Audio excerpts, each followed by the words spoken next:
Bem-vindos a uma jornada única no tempo, onde as páginas antigas da história bíblica se desdobram diante de nós. Hoje, adentramos os corredores sombrios do passado, explorando uma narrativa que transcende os séculos. Preparem-se para embarcar numa viagem intrigante através do canal Arqueologia da Fé. Aqui, desenterraremos segredos, desvendaremos mistérios e mergulharemos nas complexidades da trajetória humana e divina.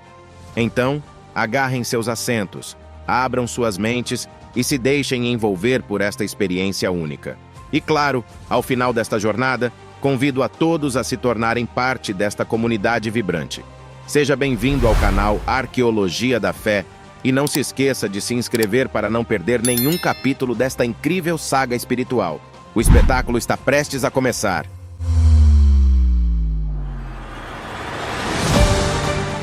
Uma das mais severas e sombrias condenações registradas na Bíblia foi imposta a Acabe, um monarca que se destacava por sua malevolência, frequentemente descrito como o soberano mais maligno que já governara.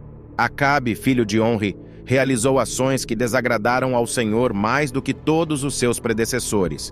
O termo maldição é mencionado aproximadamente 200 vezes nas Sagradas Escrituras, destacando sua importância e relevância no contexto divino da história humana. Para um observador casual, a vida pode parecer um intricado emaranhado de luz e sombra, sem um padrão discernível ou leis claras que a governem. No entanto, a Bíblia revela a existência de forças invisíveis e poderosas em ação, conhecidas como bênçãos e maldições. Acabe, por meio de uma série de eventos desastrosos e ações imprudentes, atraiu sobre si uma maldição devastadora. Para compreender adequadamente essas leis espirituais e discernir a causa e o efeito no reino espiritual, é necessário recorrer à sabedoria eterna da Bíblia. Esta nos adverte, assim como o pássaro que vagueia e a andorinha em seu voo, que a maldição sem causa não virá.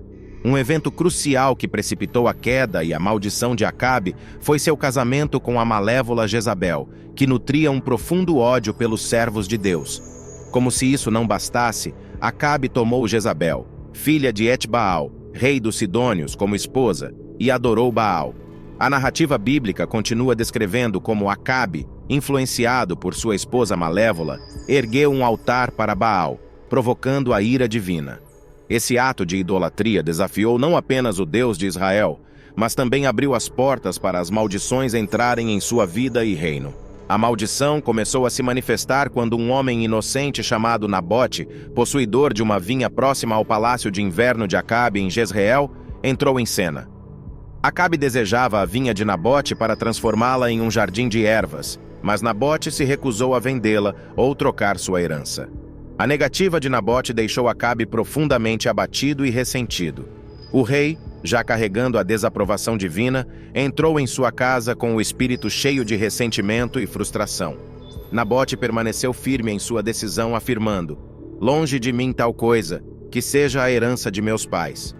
Observando seu esposo abatido, Jezabel, com o coração endurecido e maquinando maldade, indagou a razão de sua tristeza.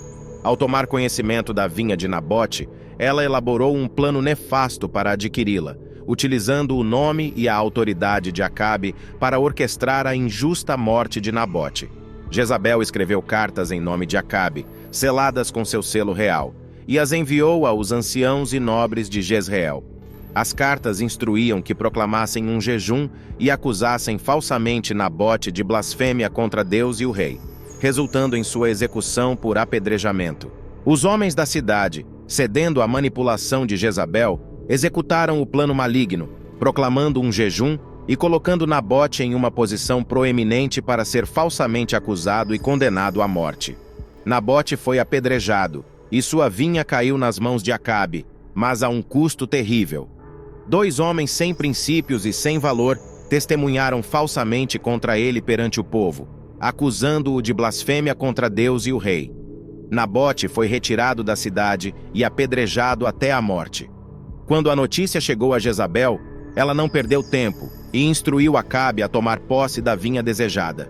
Ao ouvir que Nabote estava morto, ela disse a Acabe: "Levanta-te, toma posse da vinha de Nabote, o jezreelita.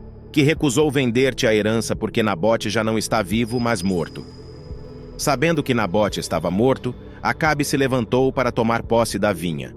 Entretanto, a palavra do Senhor veio a Elias, o tisbita, com a seguinte mensagem: Viste como Acabe se humilhou diante de mim? Por ter se humilhado diante de mim, não trarei o mal em seus dias, mas nos dias de seu filho trarei o mal sobre sua casa.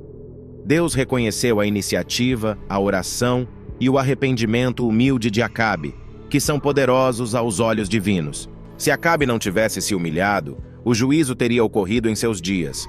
A profecia de juízo era um convite ao arrependimento, e Deus abriu a porta da misericórdia quando Acabe respondeu adequadamente.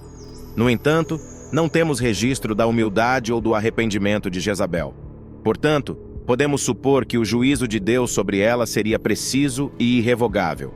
O comentarista bíblico Adam Clarke observou que um coração arrependido encontra o olhar misericordioso de Deus.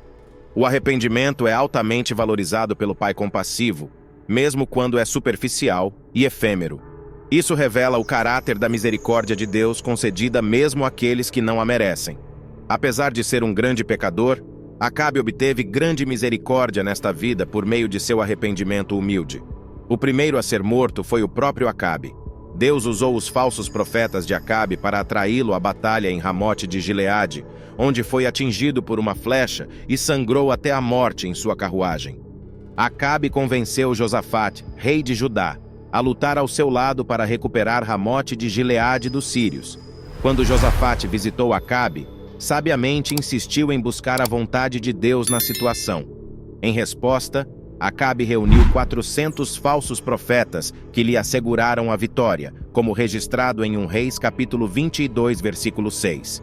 No entanto, Josafate, ao perceber a enganosa artimanha, perguntou se havia um verdadeiro profeta de Deus disponível para consulta. Acabe admitiu que Micaías era um verdadeiro profeta, mas o odiava porque nunca profetizava nada bom sobre ele. Micaías foi levado diante dos reis e entregou a última advertência de Deus a Acabe, alertando que seriam derrotados e que Israel ficaria sem rei se fossem à guerra. Acabe respondeu: Não te disse eu que não profetizava bem de mim, senão só mal? Apesar da clara advertência de Deus, Acabe optou por seguir o caminho da rebelião perversa. Algumas dinâmicas do mundo espiritual foram reveladas devido às contínuas escolhas pecaminosas de Acabe. Deus usou os falsos profetas para cumprir seus propósitos, pois Acabe continuava acreditando mais nas mentiras dos falsos profetas do que na verdade revelada pelos profetas de Deus. Quando Deus perguntou quem induziria Acabe a atacar Ramote de Gileade, um espírito, possivelmente um anjo caído ou um demônio, se ofereceu para ser um espírito mentiroso na boca dos profetas. Deus permitiu que esse espírito agisse, já que Acabe passou toda a sua vida ignorando as repreensões e advertências divinas. Isso demonstrou que, como soberano sobre toda a criação, Deus pode usar qualquer meio para cumprir seus propósitos justos e juízos. Deus, em sua onipotência, tem autoridade sobre toda a criação e escolhe usar pessoas e espíritos, tanto bons quanto maus, para cumprir seus planos divinos e glorificar seu nome. Ele faz o que lhe agrada nos céus e entre os povos da terra, e ninguém pode questioná-lo. No caso de Acabe, Deus optou por usar um espírito enganador para realizar seu plano perfeito e justo. Como resultado das grandes atrocidades de Acabe, seu filho Jorão também foi assassinado, cumprindo assim a profecia sobre seu destino. O corpo de Jorão, atingido por uma flecha no coração, foi lançado no campo de Nabote, o Jizreelita, onde os cães lamberam seu sangue, cumprindo a maldição. Após a morte de Acabe, Jeú matou Jezabel e todos os descendentes de Acabe. Jezabel foi assassinada e seu corpo foi devorado pelos cães, como registrado em 2 Reis capítulo 9, versículo 30 a 37, cumprindo assim a palavra do Senhor pronunciada por Elias, o tisbita, sobre o destino de Jezabel em Jezreel. A história de Acabe e Jezabel é um relato sombrio e instrutivo que ilustra a soberania e a justiça de Deus. Acabe, ao desobedecer aos mandamentos do Senhor e levar o povo de Israel à idolatria, atraiu o juízo divino sobre si mesmo e sua casa. A história nos ensina várias lições úteis. Em primeiro lugar, Deus não tem pressa, permitindo que os eventos se desenvolvam com o tempo e que a justiça seja servida eventualmente. Em segundo lugar, Deus não pode ser derrotado, e suas leis e preceitos são precisos e devem ser seguidos.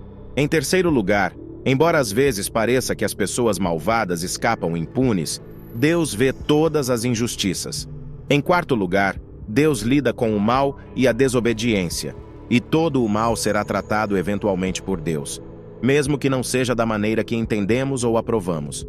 Deus sempre fala a verdade, e quando faz uma promessa, seja diretamente ou por meio de um de seus profetas, podemos confiar que ela se cumprirá. Toda a família de Acabe foi exterminada, e a vingança de Nabote foi realizada. Em conclusão, a história de Acabe e Jezabel nos lembra da soberania, justiça e fidelidade de Deus, mesmo em meio à maldade e rebelião humanas. Ao refletir sobre esses eventos, somos chamados a considerar nossa própria relação com Deus e a responder com fé e obediência aos seus mandamentos e promessas. Bem, meus amigos, chegamos ao final de mais um vídeo neste canal. Digam-me o que acharam do vídeo, se gostaram, peço que deem like e, claro, inscrevam-se no canal. Até a próxima!